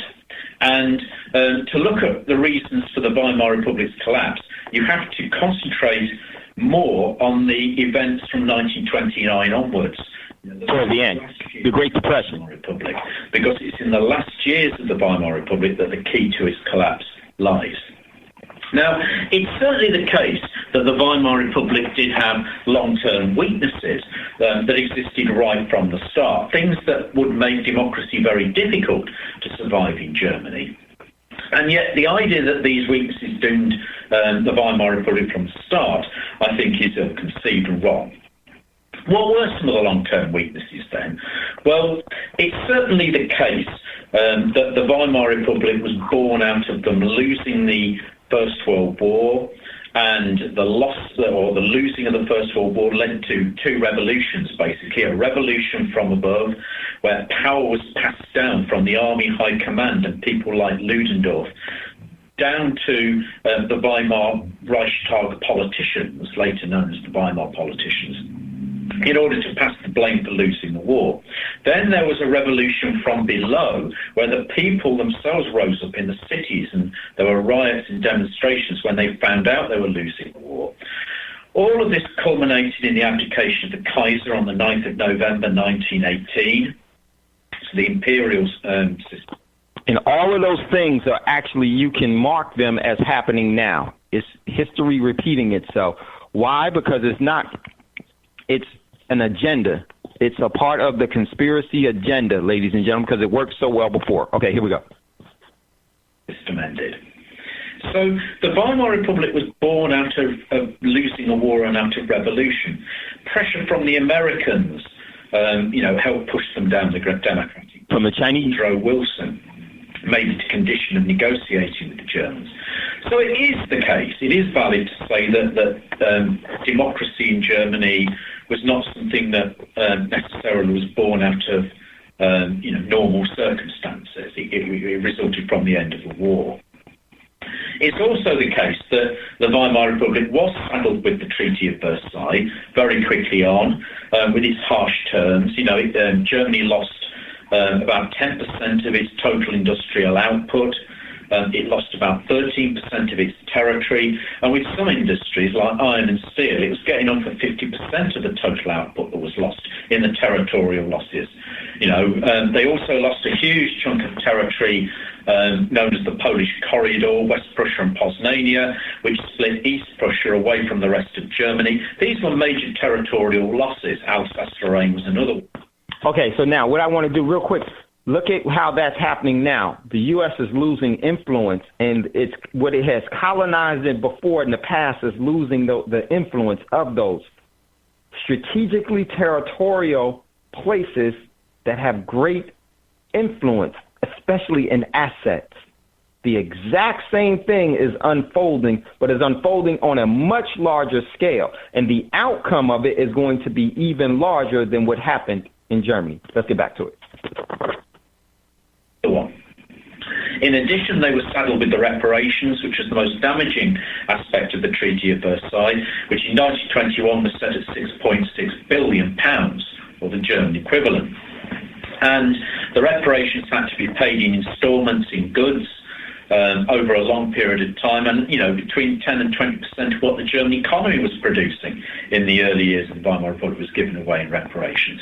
So it is the case that it was saddled with some of these really difficult problems. And it is also true that the Weimar Constitution that was written in the spring of 19... Pay attention here.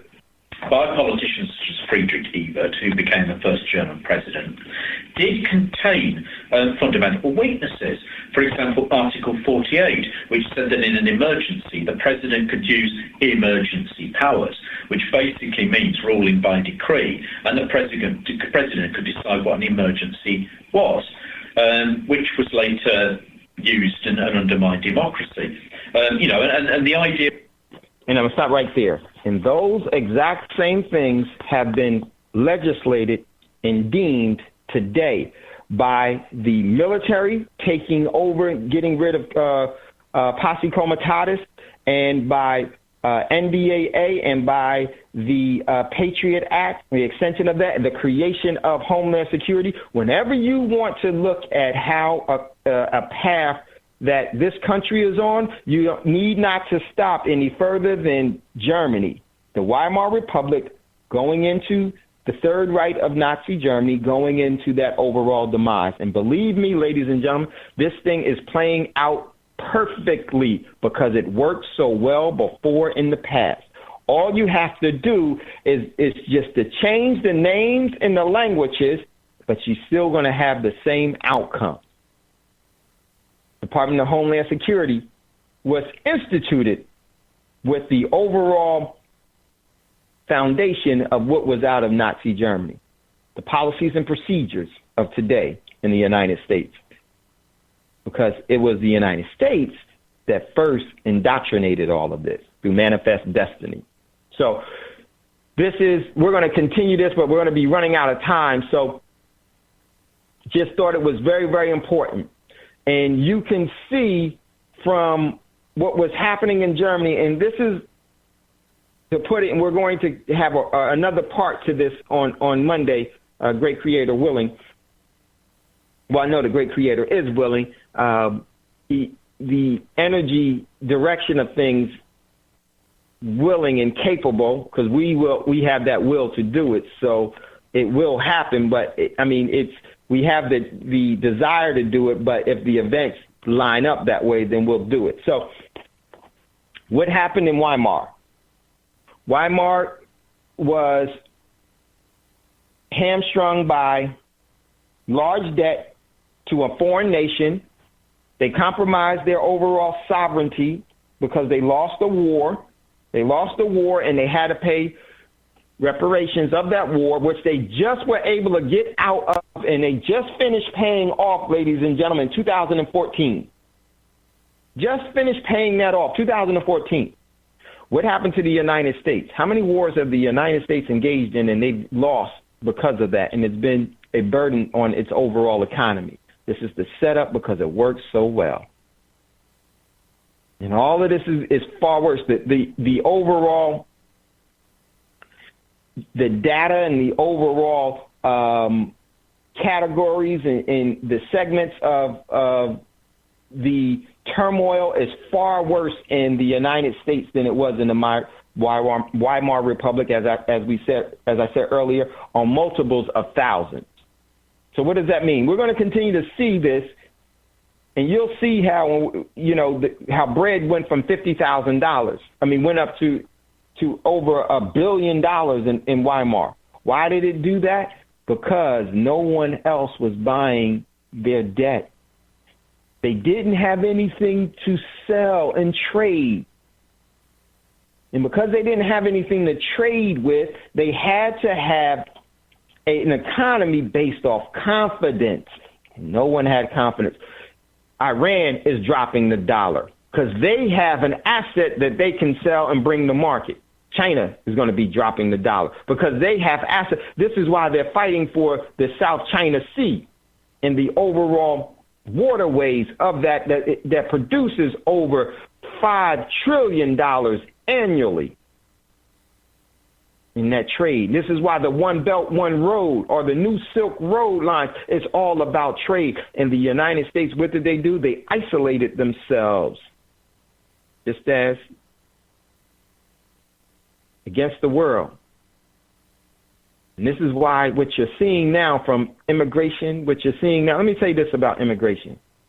You've already been outmaneuvered by those that are so-called saying they need to clean it up. They established the conditions and the environment for the influx to happen. And then now once they completely been inundated by it, now all of a sudden they want to get rid of it. Impossible.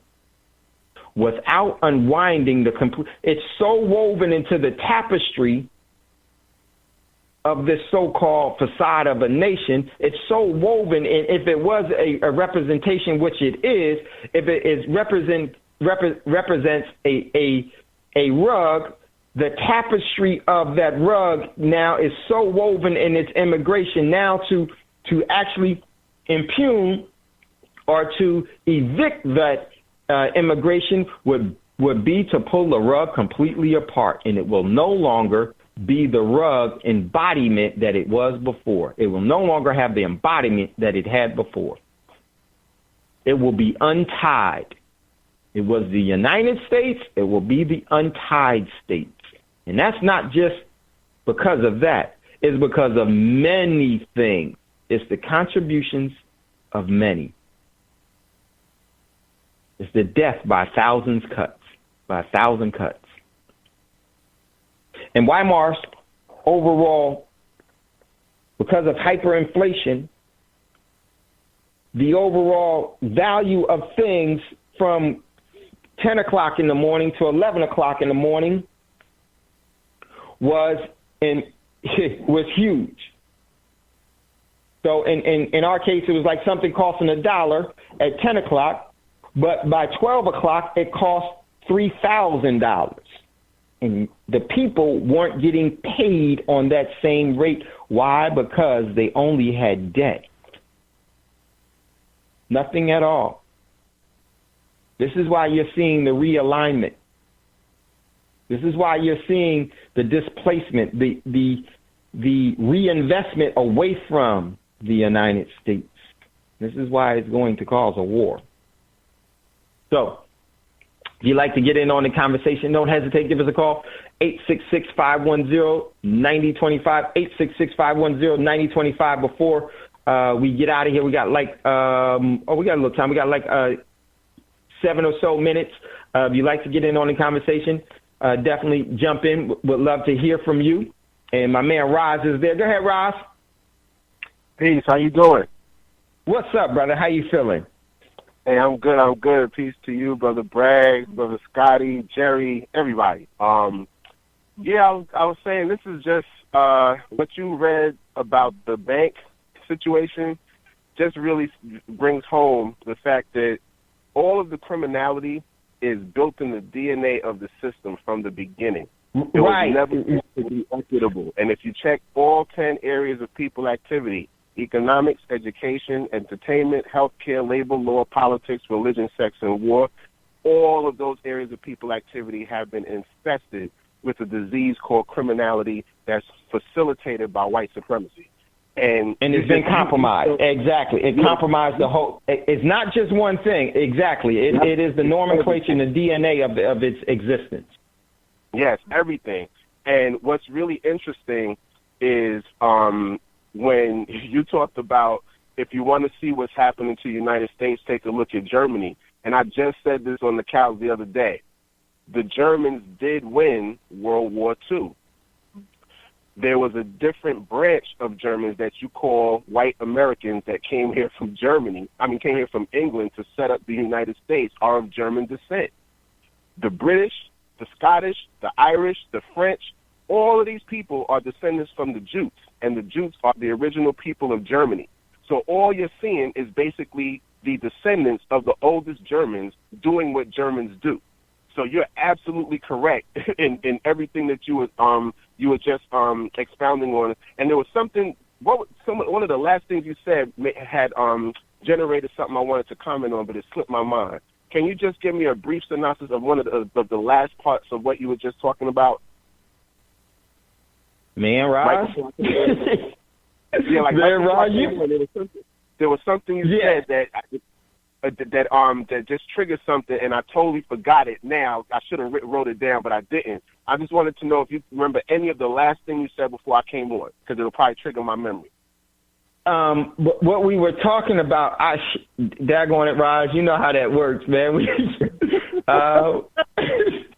I can't remember, man. We were talking about just before that.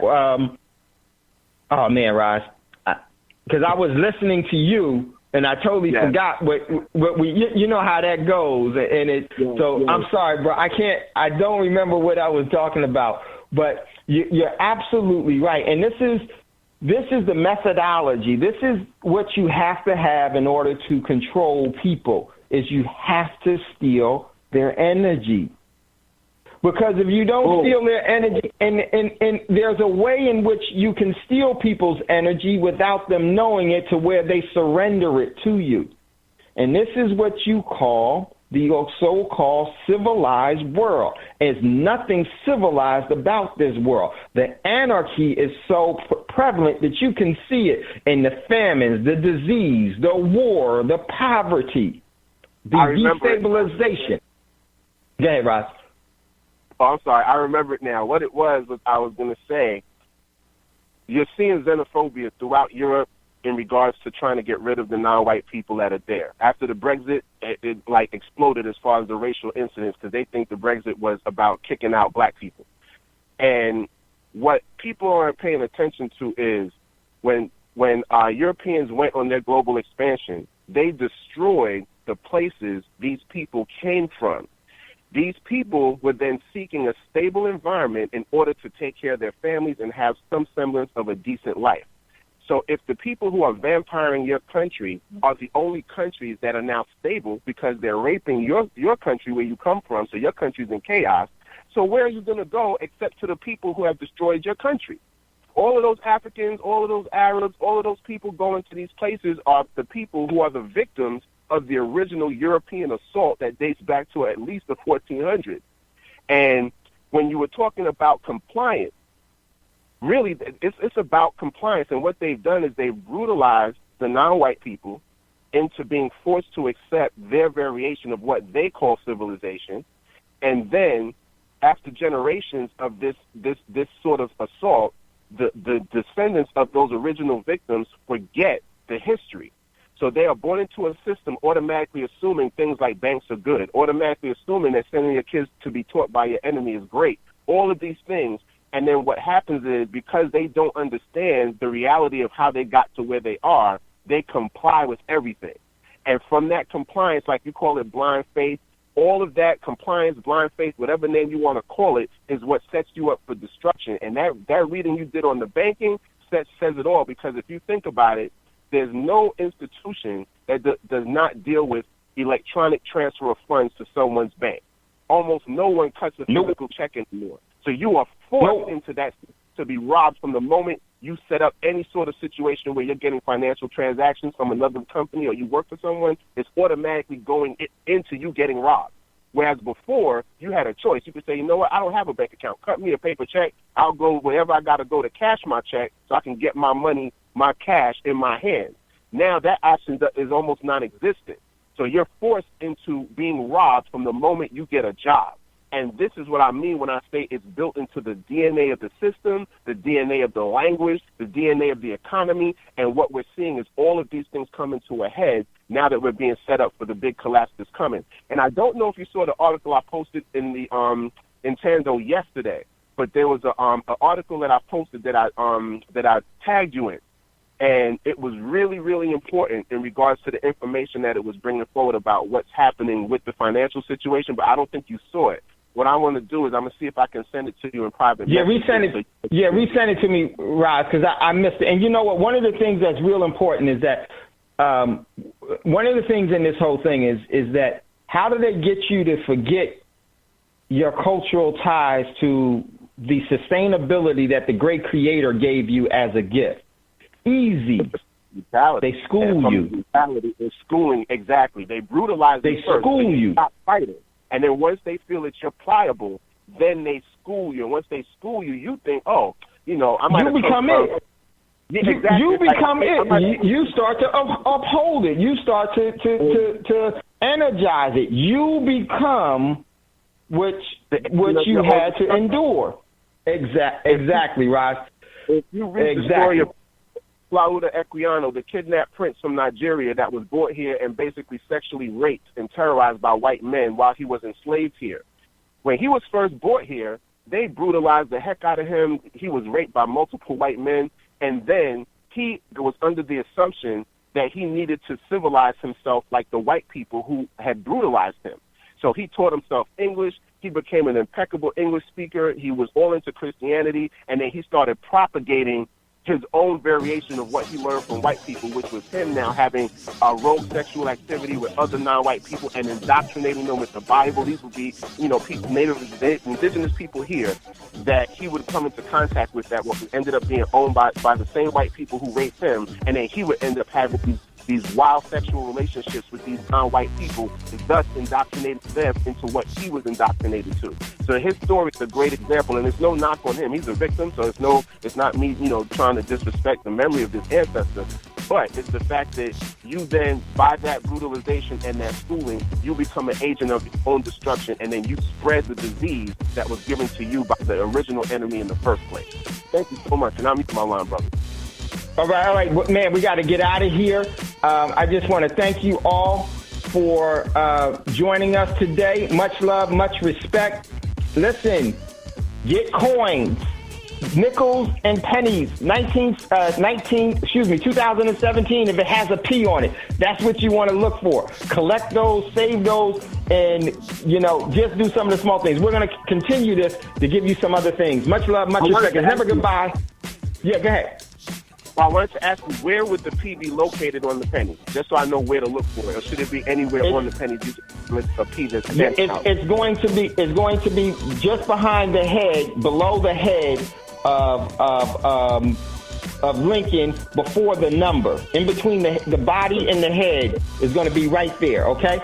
You'll see it. It'll be a large P. It's the only thing around it, okay? Much love, much respect, everyone. We'll talk to you, and then I'll post a picture of it inside of in Tandell Radio Show. Much love, much respect. It's never goodbye. As always, we'll see you later. And before you ask for a fortune, make sure to give one away. This is why I got to talk so fast, because we're getting ready to get out of here. Talk to you later. Peace.